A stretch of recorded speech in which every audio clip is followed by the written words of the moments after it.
I'm Elisa Parenti in Washington, and you're watching Bloomberg Technology. Here's a check of your first word news. President Trump says it's up to his nominee to lead the Veterans Department, Ronnie Jackson, to decide if he still wants to win Senate confirmation. I'll always stand behind him. I'd let it be his choice. But he's a man who has just been an extraordinary person. His family, extraordinary success. Great doctor, great everything, and he has to listen to the abuse that he has to. I wouldn't. Jackson's hearing is delayed after allegations regarding inappropriate behavior on the job. Senate Minority Leader Chuck Schumer will oppose Mike Pompeo's confirmation for Secretary of State. Schumer backed Pompeo as CIA director, but said today Pompeo did not answer questions from a top diplomat satisfactorily. Steven Mnuchin leaves for China in a few days for negotiations over U.S. trade disputes. It is his first official trip there as Treasury Secretary. President Trump says tariffs on Chinese goods will take effect if both sides fail to agree. And a family spokesman says 93-year-old former President George H.W. Bush is responding and recovering. He's been hospitalized since Sunday. Global News 24 hours a day, on air and at TikTok, on Twitter, powered by more than 2,700 journalists and analysts in more than 120 countries. I'm Elisa Parenti. This is Bloomberg, and Bloomberg Technology is next.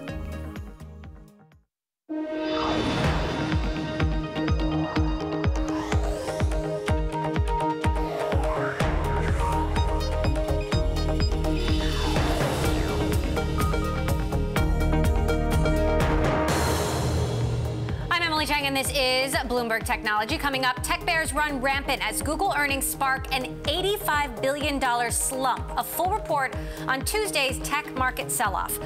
Plus, the whistleblower who blew the lid off the Cambridge Analytica Facebook data scandal heads to Capitol Hill. We'll look at what went down with lawmakers behind closed doors. And Uber releases new diversity statistics under CEO Dara Khosrowshahi. The results? Meager gains. Those numbers ahead.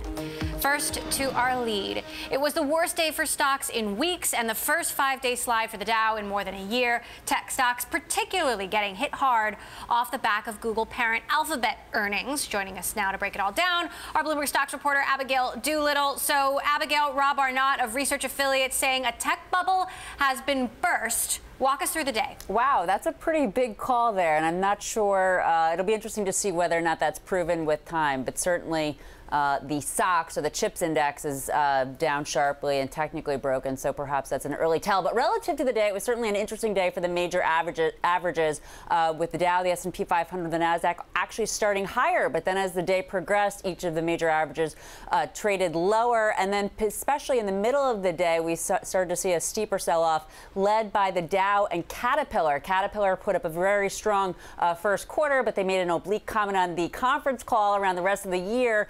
And so that really seemed to spark a bit of a sell-off. But relative to technology, this had very, very much to do with Alphabet. Of course, the internet giant did report yesterday a strong quarter, beating earnings and sales estimates. But of course, those rising traffic acquisition costs, food for the bears, and that stock down in a big way on the day, down more than 4.5%. And that seemed to really weigh on the rest of the tech sector. We have so many reports, earnings reports coming out this week. But one spot of relative strength, the chip sector, the SOX. Now, the SOX was down on the day, but down just about 0.8%. Again, compare that to the NASDAQ, down about 1.7%. And you can see there on the screen, Intel and Texas Instruments hanging in there. Texas Instruments, of course, after the bell, reported a better than expected quarter, and those shares in post-market trading higher. Intel later this week. Micron down once again. There's one analyst, Tim Arcuri over at UBS, who has been pretty bearish on this name around the memory cycle. However, that same analyst initiated with a sell rating on Intel not so long ago, so it'll be interesting to see how that plays out for Micron. But nonetheless, lots of bearish action for the tech sector on jitters around this earnings report. And something to observe here, Emily, is it seems that many of these companies are beating, but there's some sort of some sort of nuance that investors are hanging on to, and that has been causing many shares to slide. So obviously earnings season off to a jittery start, and we've got some big names coming up: Facebook, Microsoft, Apple in the days and weeks ahead. What are we expecting? Well, you know, I think it's going to be very interesting to see what does happen over the next 5 days or so. So Apple, I'd like to talk about Apple because Apple over the last several days has been down quite sharply. Over the last 5 days, you can see that they're down 8.6%. And of course, last week, Taiwan Semiconductor's guidance suggested that the iPhone demand might be weak, chatter out of their supply chain. And that stock really down sharply on all of this around fears that the June quarter guide could be far more disappointing. And even with street estimates apparently coming in for that June quarter, that was really the spark for some of these jitters that we've seen for some of these other names. And then to have Alphabet's traffic acquisition costs be a little bit higher is continuing it. So relative to the rest of the week, of course, as you were just mentioning, Amazon, Microsoft, and Intel, that will be on Thursday. I think that investors will be watching all of those results very closely in terms of is there a but, is there a nuance that for some reason investors don't like. But a big one tomorrow, Emily, Facebook. Facebook reports after the bell, and beyond looking for color on the Cambridge Data Analytica privacy scandal and whether or not that at some point will be weighing on revenues in the future. I think that will be something investors will be looking at. But plus, will it be a clean quarter? I think that the expectations are that there'll be big growth. But time will tell because there just seems to be nuances with many of these reports, Emily, that investors aren't quite liking. So we'll have to wait until tomorrow, right around this time. All right, Bloomberg's Abigail Doolittle, thank you so much for that update. Well, Facebook CEO Mark Zuckerberg has famously warned against the social media platform becoming arbiters of truth. But today, his company took an unprecedented step by making public their secret guidelines about what its 2 billion users can and cannot post. This includes definitions for hate speech, violence, and much more.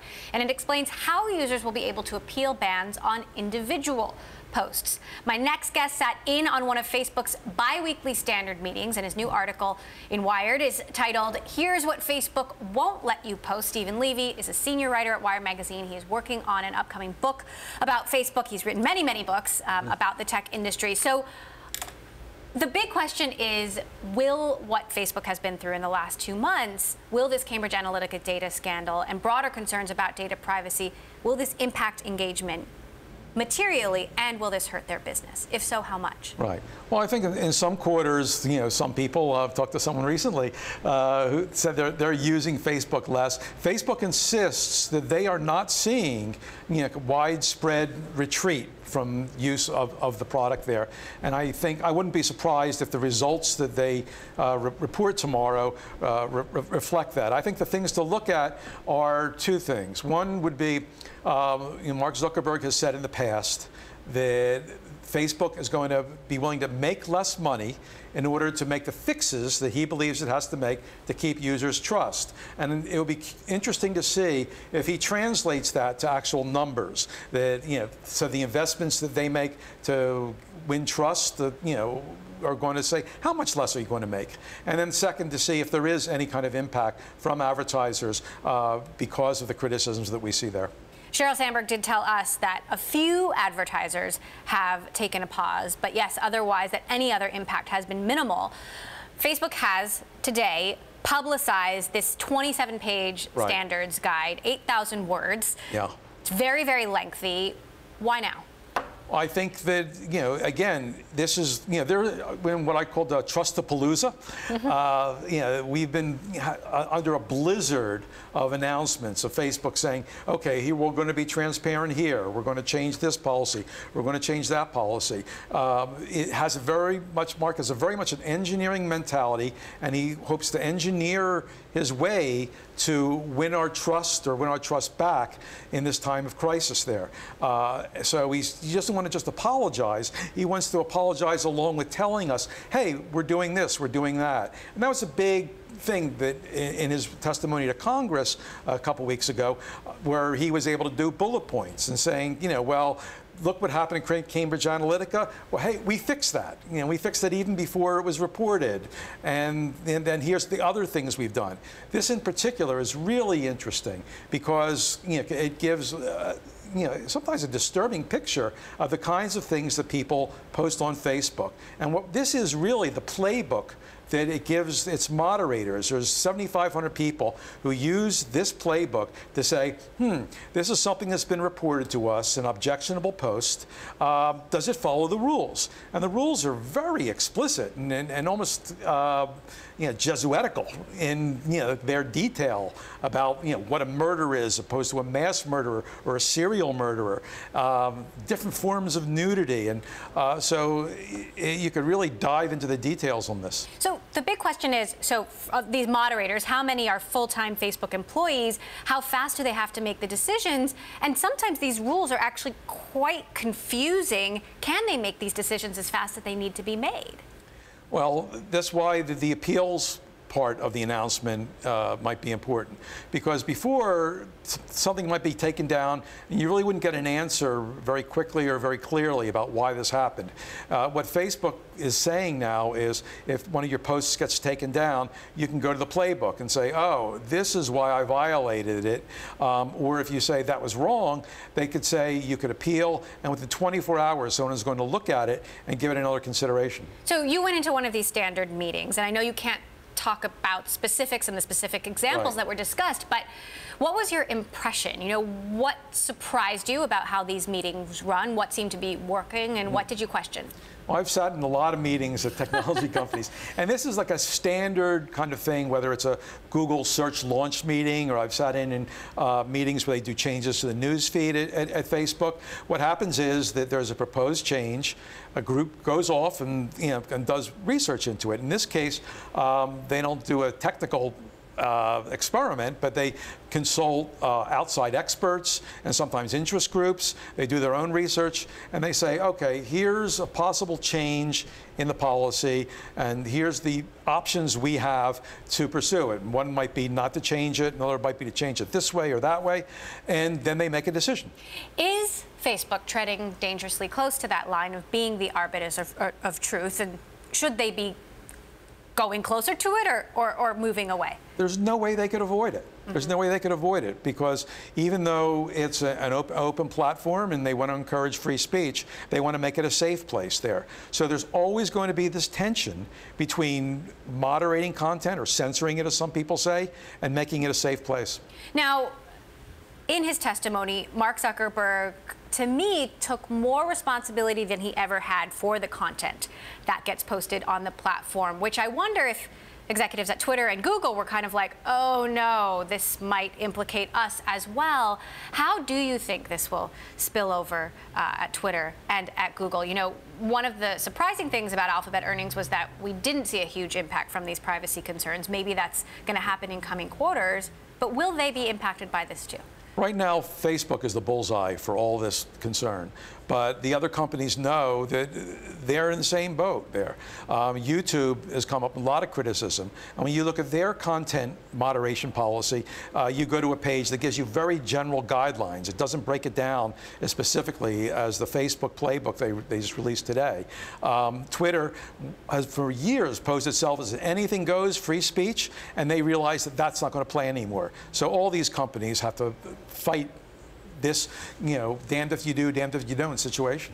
Well, plenty of fodder for your book out next year. Stephen Levy, Wired Magazine, as always, great to have you on the show. Emily. Thank you.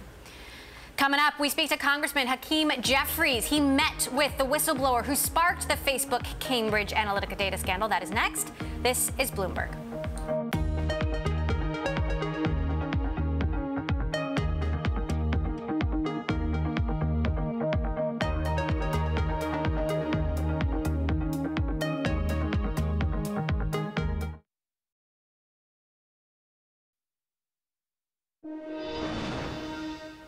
The man who helped reveal that a political consulting firm with ties to President Trump may have misused the personal data on tens of millions of Facebook users was on Capitol Hill today. Cambridge Analytica whistleblower Christopher Wiley met with House Democrats, and before meeting with Judiciary Committee members and staff from oversight and government reform panels, Wiley told reporters that he'd provide lawmakers with answers to whatever they ask.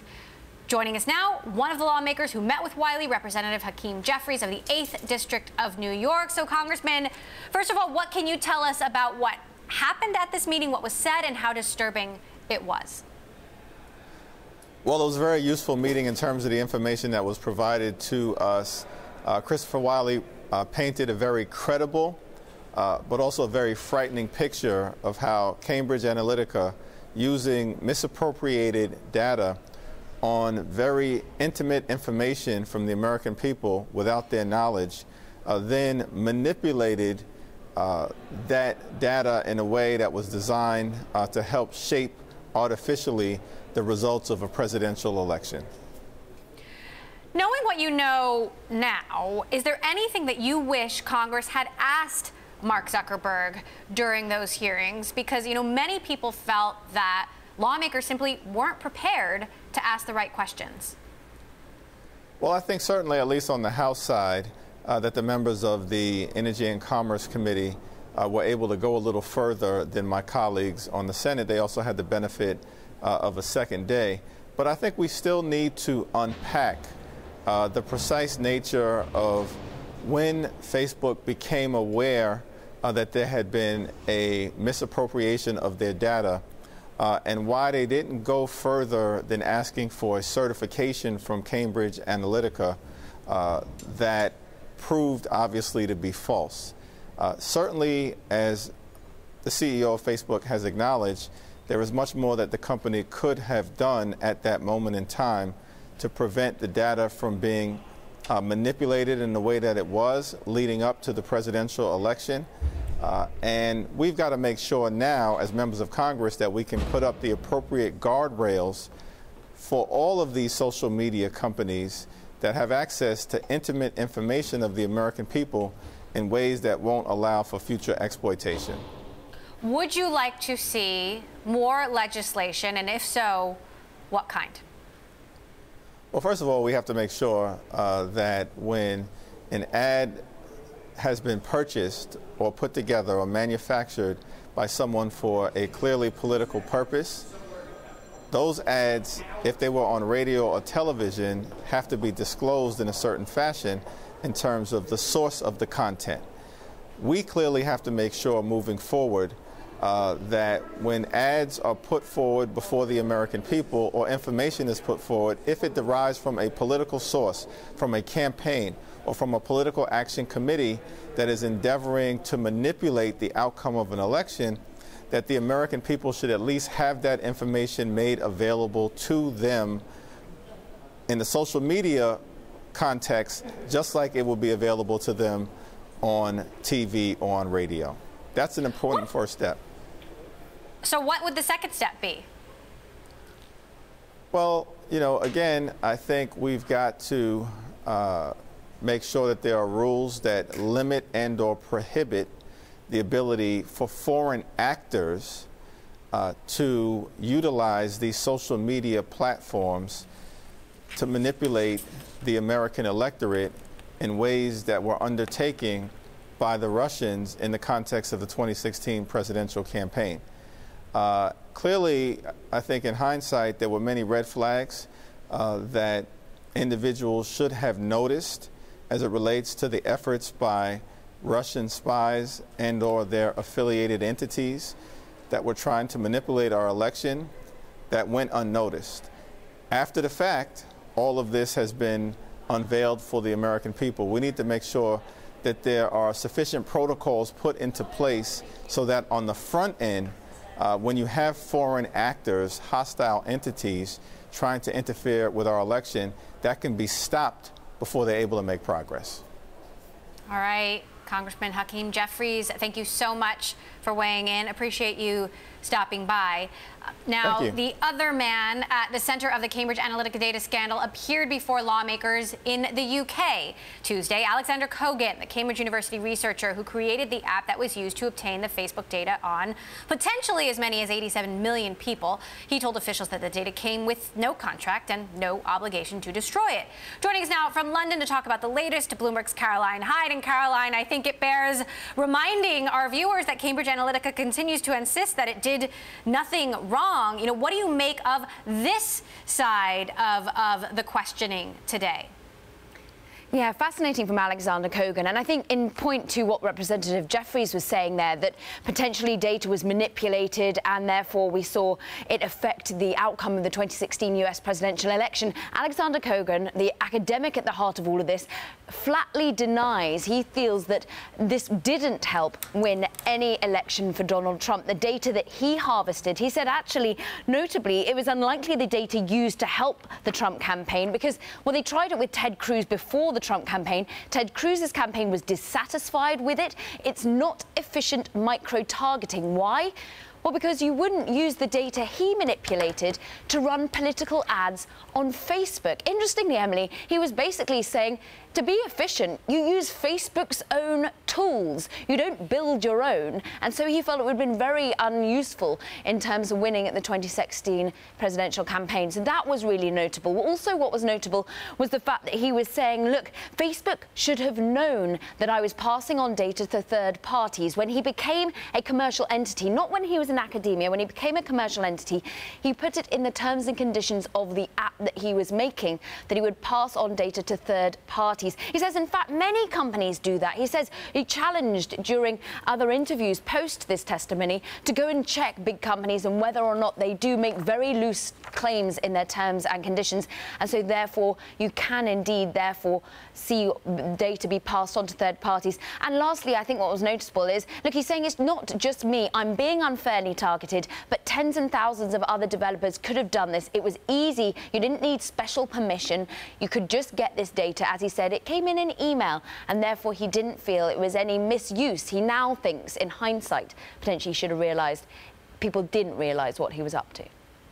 Hindsight's always 20/20. Okay, Caroline Hyde, live from London. We're going to get back to you in a moment. Coming up, Amazon delivers to your home. But how about putting a package in the trunk of your car? Amazon's latest Prime membership offering is next. This is Bloomberg.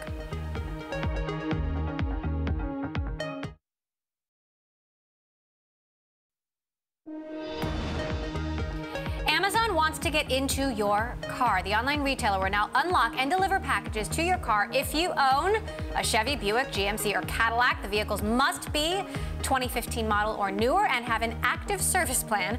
The new service is available starting today to all Prime members through Amazon's Key app. Meantime, Citigroup warns that if the U.S. Postal Service raises rates, Amazon's profit could be cut by $1.3 billion. Of course, that is just a little more than 1% of its annual earnings. President Trump claims that the post office loses money on its contract with Amazon. Coming up, Uber is out with its second annual diversity report, but was there enough progress to keep up with some other Silicon Valley giants? We'll discuss next. This is Bloomberg.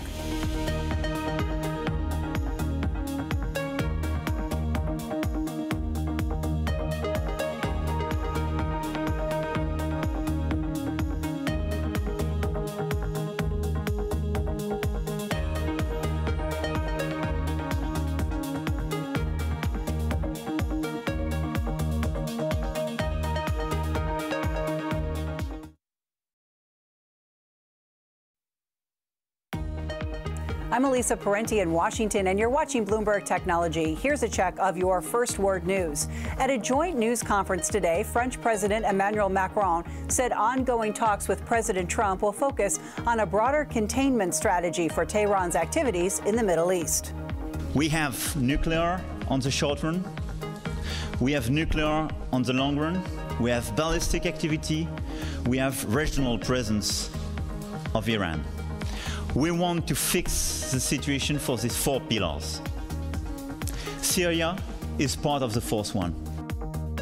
The Canadian House of Commons observed a moment of silence today to honor the victims of Monday's van attack in Toronto that left 10 people dead. The 25-year-old suspect appeared in court today. He faces 10 counts of first-degree murder.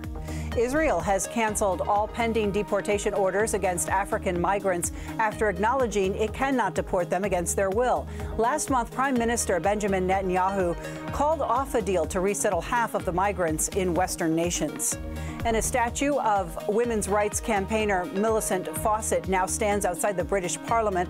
Fawcett helped spearhead the movement that secured British women the right to vote over the age of 30 back in 1918. She is the first woman to be commemorated there. Global News 24 hours a day, powered by more than 2,700 journalists and analysts in more than 120 countries. I'm Elisa Parenti. This is Bloomberg. Just after 5:30 p.m. here in Washington. Already it is 7:30 Wednesday morning in Sydney, where we are joined by Bloomberg's Paul Allen with a look at the markets. Paul, good morning. Boy, we saw a big sell-off for Wall Street. I'm wondering if you're going to see follow-through by you guys.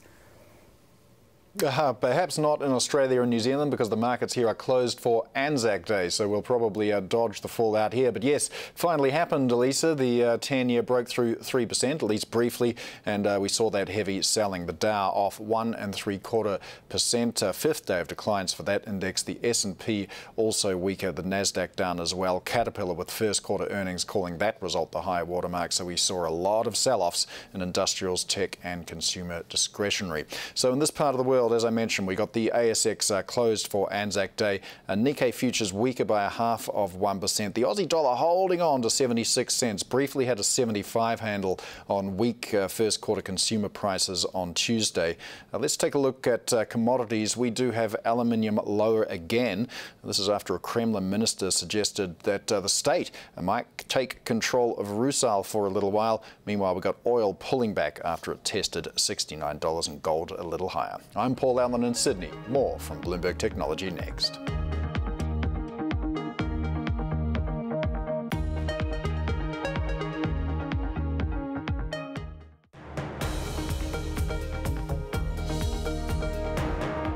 I'm Emily Chang, and this is Bloomberg Technology. Back to our top story. A bad earnings season for the tech industry just got worse, with Google's parent joining the ranks of stocks tumbling after results. And that's not where it ends. Other tech giants fell in tandem, with the FANG complex, including Facebook, Amazon, and Netflix, seeing almost $85 billion in market value wiped out. Joining us once again, Bloomberg's Caroline Hyde with more. So obviously, Caroline, tech stocks got hit hard. How does that compare to the rest of the market?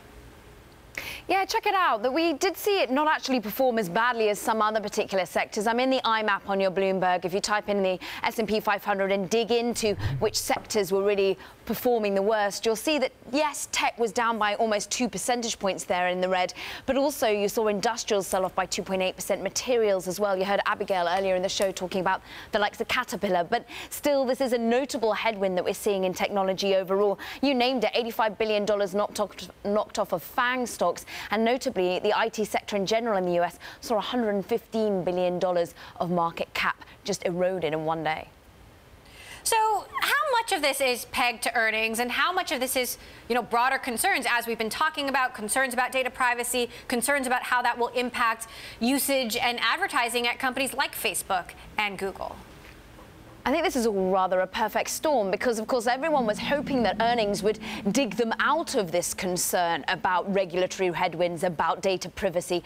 And this is why perhaps we see a sell-off hit so hard at the moment. I mean, remember, Alphabet actually beat in many of its numbers when you look at its earnings yesterday. It was only the fact that we started to see costs rise up that we saw a key concern. Have a look how much we saw the issues echoed what happened at Alphabet's share price, really dragged down the rest of the FANGs. Jumping to GTV, you'll see this particular chart in the blue on the downward trajectory is Alphabet, of course, and above that in the white is the overall FANG stocks, and it just shows how much we saw a tug on the overall FANG complex, despite the fact that we're looking towards Amazon and Facebook numbers not being too bad. Many people now getting very nervous, and I think this is another reason why we're getting so much caution.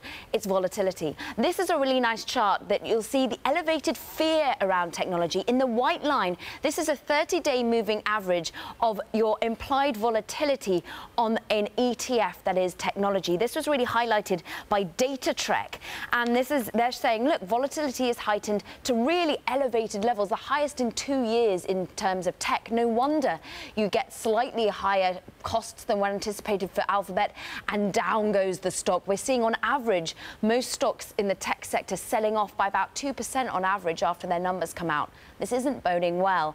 Interestingly, of course, we've got Amazon coming out tomorrow. I want to talk about another headwind, and this one's kind of political. It's happening in Germany, and I wanted to bring it up because I used to be based in Berlin and noted how much Amazon was hiring there. In fact, Amazon is well, Germany is its second biggest market. Today, you'll see now pictures of these protests going on that happened because Jeff Bezos was in town, the CEO. He was receiving a prize coming from Axel Springer, which is a key media company there for innovation. But look at the amount of protesters. We understand there were 350 people standing there, blowing whistles, banging drums, and among them, well, a key politician, the new leader of the SPD over there, and who is in line to potentially become the next even Chancellor of Germany. Doesn't bode well when it comes to regulation. A lot of protesters there. All right, Caroline Hyde, thank you so much for bringing us that tidbit from Berlin. Now, Uber has increased the number of women working in tech roles by 2.5 percentage points over the last year, but the company still lags behind its peers in Silicon Valley. Uber started reporting diversity data last year after a widely circulated account of sexual harassment written by former software engineer Susan Fowler rocked the company and the tech industry. In its second annual report, Uber said Tuesday that 18% of employees in the tech organization globally are women. Joining us now with more, Bloomberg Tech's Eric Newcomer, who covers all things Uber. Interesting backstory here that Travis Kalanick, the former CEO of Uber, really resisted putting out these numbers until he was almost forced to in the aftermath of Susan Fowler's post. You know, we saw the report last year. They've moved the needle slightly a year later. What are the highlights? I mean, I think 2.5%, it's not a lot, but Dara Khosrowshahi, you know, started in September. He's basically been CEO for 7 months. It's probably going to take some time to really turn things around. Interestingly, you know, a lot of the progress was made outside the U.S. and Canada. The U.S. and Canada actually backslid somewhat, becoming more male, while the other regions, you know, became sort of significantly more female. What about other underrepresented minorities? I think African Americans are about 8% of employees in the U.S. where they really track it. And clearly there's more work to be done, and I think the growth was similarly small in terms of improvement. What are you hearing from inside the company about the cultural transformation? I think people are more optimistic generally and think the company is taking steps. I think we haven't seen sort of a close look at their diversity org since Dara took over. He hired Chief of Diversity and Inclusion that reports into Leanne Hornsey, their old human resources head. So the company, you know, says it's working, but I think we'll still sort of have to see how it pans out. Now, what do we know about market shares? Because we know, you know, when we spoke with John Zimmer, the president of Lyft, he said that they had been gaining some significant market share on Uber in certain markets. Is that, I wonder if that the needle is turning back a little bit. I don't think we've seen that yet. I think Uber would be shouting that from the rooftops if there was a real sort of shift backwards. You know, Lyft's been talking about, like in your interview, you know, 40, 50% in some markets. Now, obviously, Uber remains the dominant player in the United States and is a global player where Lyft is focused in the U.S. and I think Toronto. But Lyft has definitely gained ground and I think is holding on to it. Now, speaking of ride-hailing on the other side of the pond, the Chinese ride-hailing service Didi Chuxing holding talks about an IPO that could happen this year. The Wall Street Journal says Didi could be valued at up to $80 billion, which is more than Uber. According to the Journal, the company also considering other ways of raising capital, including selling convertible bonds. What do we know?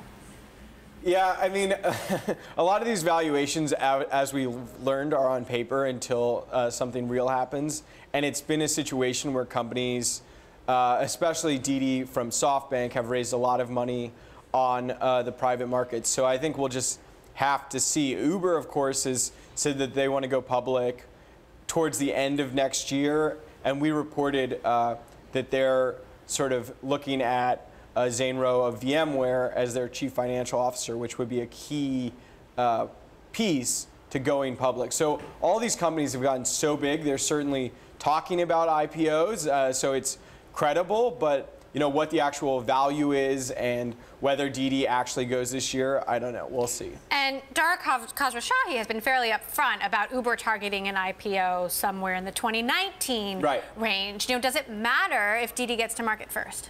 You know, there's always sort of the positioning story. This was like the box, Dropbox conversation. So I think it'll be relevant. They're very different markets. And of course, Didi's success is probably good for Uber. Uber owns a significant stake in Didi, and also just if the markets value ride sharing, that's good news for Uber. They're largely competing in different markets. So I think, if anything, the question is, who's going to be the better marketer? Will it be Uber or Didi in terms of who should go first? But one doing well is probably going to be good for the other.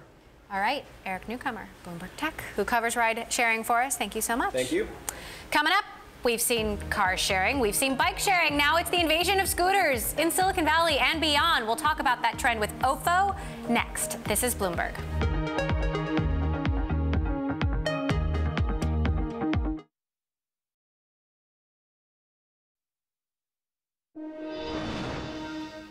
Spotify introduced a free version of its mobile app that targets 1.5 billion YouTube users. The offering rolls out ahead of YouTube's new subscription music product.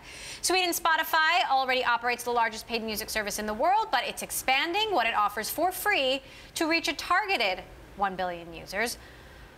On Monday, meantime, San Francisco sent cease and desist letters to Bird Rides and 2 other motorized scooter companies, Limebike and Spin. The business practices of all 3 companies create a public nuisance and are unlawful, wrote City Attorney Dennis Herrera. Herrera presented the companies with a list of changes the city wants them to make and demanded written progress reports by the end of the month. Joining us now, OFO President Chris Taylor. OFO provides dockless shared urban travel via bicycles, so you've been doing bikes for a very long time. Yep. Obviously, the question is, are you going to get into scooters? We're actually already in scooters in other countries. So we're in 300 cities in 21 countries, and we do have a scooter product in a number of Asian countries. And so I think that the scooters are interesting from a product perspective. Dockless shared mobility is becoming a thing, and it's multimodal, right? It's bikes, it's e-bikes, it's e-scooters, any way that someone can quick and easily get around a city. So when will you bring scooters to the United States? At some point in 2018. Sometime this year, okay. So long as we're able to work with the local governments, right? There's so much benefits to the products in terms of congestion and pollution, but we want to make sure that there aren't the negative externalities with respect to not working hand in hand with the cities to enter. So what do you make of the cease and desist letters here in San Francisco? A lot of people in the city are angry about this. You talk to people on the streets and they're annoyed.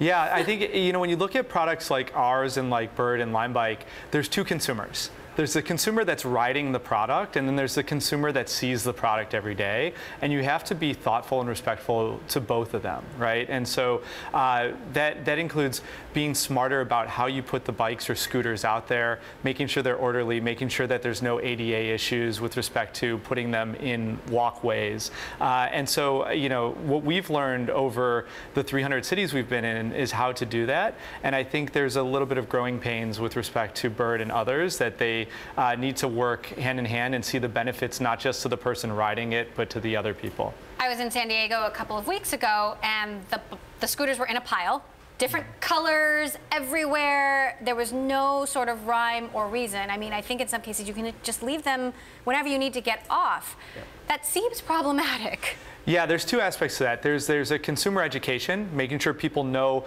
people are starting to learn what the furniture zone of the sidewalk is, right? So making sure that people understand where they can put the scooters or bikes. And then there's an operational component. Is the company thoughtful about operating the business, and are they making sure that there isn't an eyesore with respect to the product? So the other thing I noticed is that sometimes you'll see groups of people riding different brands in the same group. Is this a commodity, and what are you actually competing on?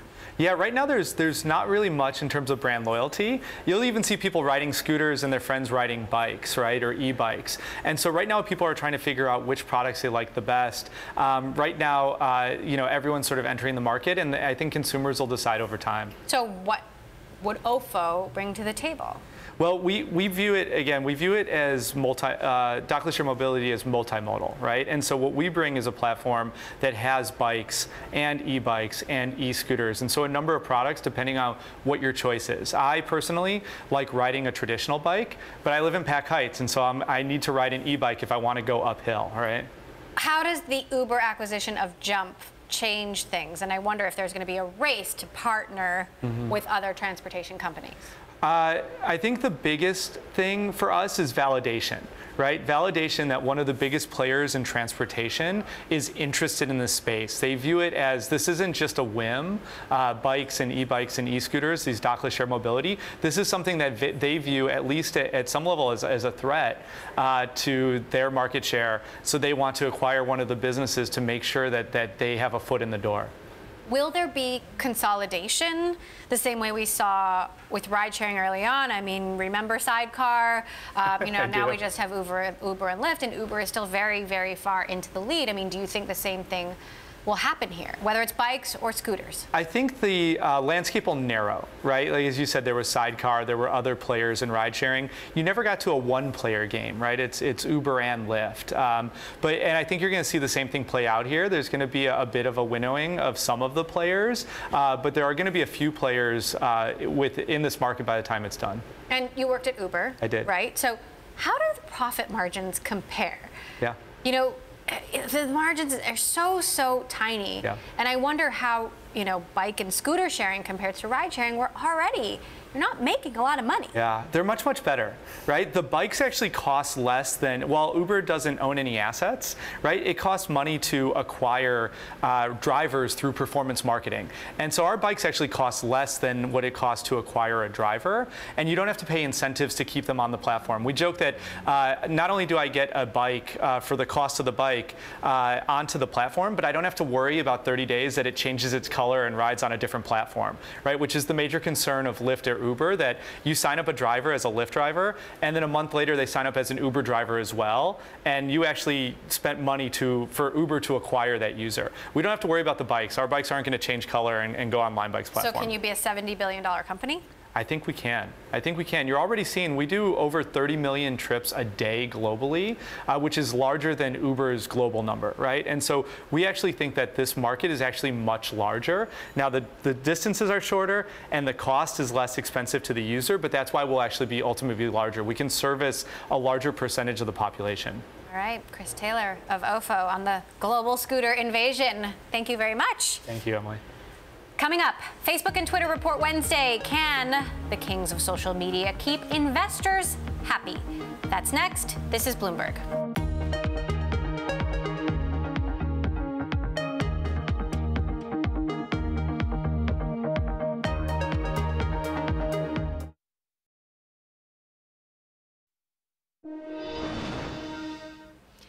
Wednesday marks a big day for social media companies to report earnings. Both Facebook and Twitter will answer to investors. First up will be Twitter in the morning, with Facebook reporting after the close.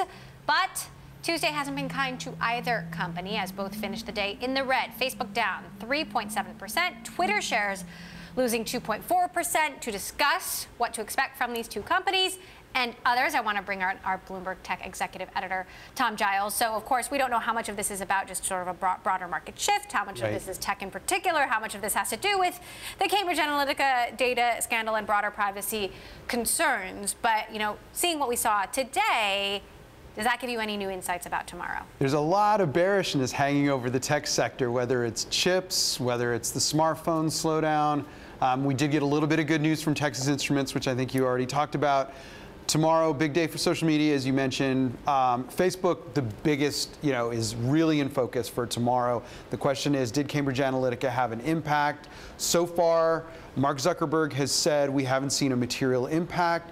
Remember, you guys talked to Sheryl Sandberg last week. She said some advertisers are hitting the pause button on spending. Very small number. Was it enough for there to be an impact on sales? So everything that Sheryl and Mark and anyone else on the call tomorrow says is going to be scrutinized for whether there's any kind of meaningful pullback.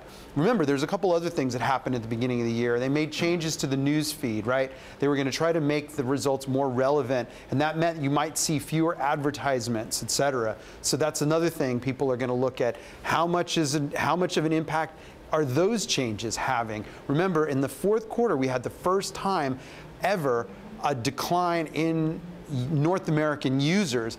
Did that continue into the first quarter? And is it a function of Cambridge Analytica? Is it a function of newsfeed changes?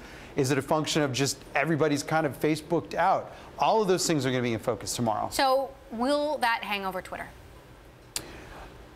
Or did Twitter benefit from it? Great questions.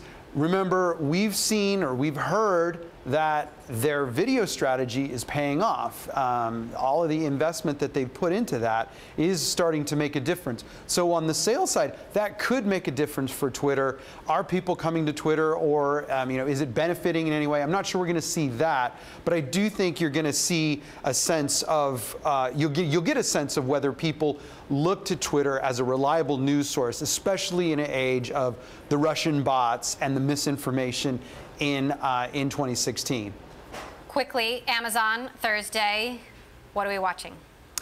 Looking to see if they give any kind of body language about postal rates, about if the post office raises rates. Are the Trump tweets making a difference? Are we going to have a regulatory scrutiny crackdown on Amazon? So far, not a lot of reason to believe that anything is imminent, that anything is going to have a really material impact on their bottom line.